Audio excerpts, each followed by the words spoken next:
सितंबर का महीना था। काली अंधेरी रात थी। धीरे धीरे से हवा की ठंडी लहरें आ रही थी। आकाश में बिजली चमक रही थी। राजेंद्र अपने घर से दूर अपने खेत में खाट पर सो रहा होता है। उसका खेत गांव के तालाब के पास था।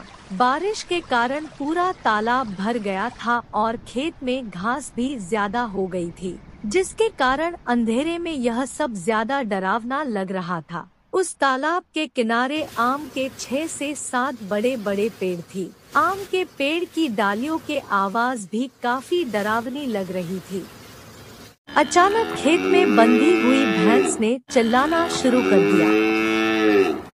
राजेंद्र को पता ही नहीं चल रहा था कि आखिर यह भैंस ऐसा क्यों कर रही है। जाकर देखता हूँ, कहीं से ठंड तो नहीं लग रही है। उसे लगा कि शायद ठंडी के कारण यह भैंस ऐसा कर रही होगी। इसीलिए राजेंद्र ने खेत में चिमनी जलाई। उस चिमनी के उजाले में राजेंद्र की नजर उसकी खाट पे पड़ी। उसने देखा कि एक स्त्री उसकी खाट पे बैठी है। यह देखकर उसका शरीर डर के मारे कांपने लगा। उसी वक्त आकाश में बिजली के तेज झटके हुए। वैसे तो राजेंद्र बहादुर था, लेकिन आज उसे भी थोड़ा डर लग रहा था। उसी वक्त राजेंद्र ने आग में सूखी घास डाली और आग को ज्यादा बढ़ाया। इसकी वजह से वो औरत ठीक से दिखाई दे रही थी।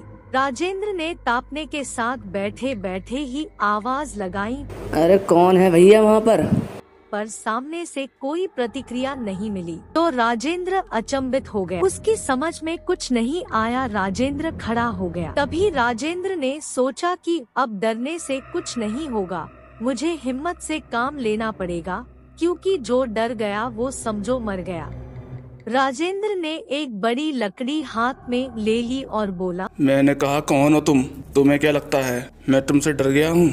लेकिन सच तो यही था कि राजेंद्र अंदर से पूरी तरह से डर के मारे कांपने लगा था। राजेंद्र का यह गुस्से वाला रूप देखकर वो स्त्री खड़ी हो गई और जोर से बोली, क्या तुम मुझसे नहीं डरता? राजेंद्र ने हिम्मत की और बोला, यहाँ से चली जाओ, वरना इसी लाठी से मार मार के तेरा सिर फोड़ दूंगा। इतना बोलते ही राजेंद्र ने लाठी उठाई और उसी वक्त उस औरत ने आवाज लगाई, अब तो मुझे मेरे ही घर से बाहर निकालेगा? यहाँ पर तो मेरा बचपन गुजरा है, यह मेरा ही घर है, मैं यहाँ सालों से रह रही हूँ। ये सुनकर राजेंद्र का डर और गुस्सा दोनों ही शांत हो गए। उसे लग रहा था कि मेरे सामने जो औरत खड़ी है उसे मैं जानता हूँ, उसकी आवाज भी जानी पहचानी लग रही है। राजेंद्र सोचने लगा कि आखिर यह औरत है कौन। अगर मैं इस औरत को जानता हूँ तो आखिर ये इतनी भयंकर रूप में क्यों है? अरे यह तो गीता है, मेरी बड़ी बहन। बचपन में मैं और गीता साथ में ही खेत में चारा काटने का काम करते थे। अब राजेंद्र को पूरी बात समझ में आ गई थी। यह गीता के बचपन की बात है। जब गीता 14 साल की थी तब इसी खेत में गांव के कुछ बच्चों के साथ खेल रही थी। दूसरे बच्चों की तरह गीता भी पेड़ पर चढ़कर खेल रही थी। अचानक गीता जिस डाल पर बैठी थी वह डाल टूट गई और गीता मुंह के बल नीचे गिर गई। यह देखकर सारे बच्चे डर के मारे चिल्लाने लगे। बच्चों के चिल्लाने की आवाज सुनकर बड़े लोग वहां पहुंचे और गीता को उठा के अस्पताल ले गए, लेकिन तब तक काफी देर हो चुकी थी। गीता की मौत हो गई थी। राजेंद्र को ये सारी बातें याद आ गई और वह सीधा गीता के पास जाके रोने लगा।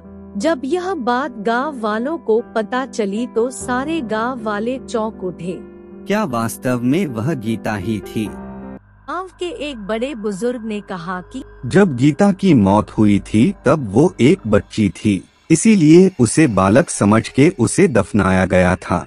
लेकिन वास्तव में उसका अंतिम संस्कार करने की जरूरत थी, इसीलिए गीता की आत्मा आज तक भटक रही है। राजेंद्र ने तुरंत ही गीता को जहां दफनाया गया था वहां से उसे निकाला। किसी की भी हिम्मत नहीं हो रही थी कि कोई उसके पास भी जा सके। इसी वक्त गीता की आत्मा गांव वालों के सामने आ गई और कहा, हाँ, आपकी बात सही है, मैं मर चुकी हूँ। आप लोगों को मुझसे डरने की जरूरत नहीं है। मैं अभी भी इसी गांव की बेटी हूँ। लेकिन मैं आज तक भटक रही हूँ, मुझे मुक्ति दिलाइए। बाद में राजेंद्र ने गीता के शव का अंतिम संस्कार किया और उसकी आत्मा को शांति दिलाई। दोस्तों, अगर आपको यह कहानी अच्छी लगी हो तो प्लीज वीडियो को लाइक, शेयर, कमेंट और चैनल को सब्सक्राइब करें।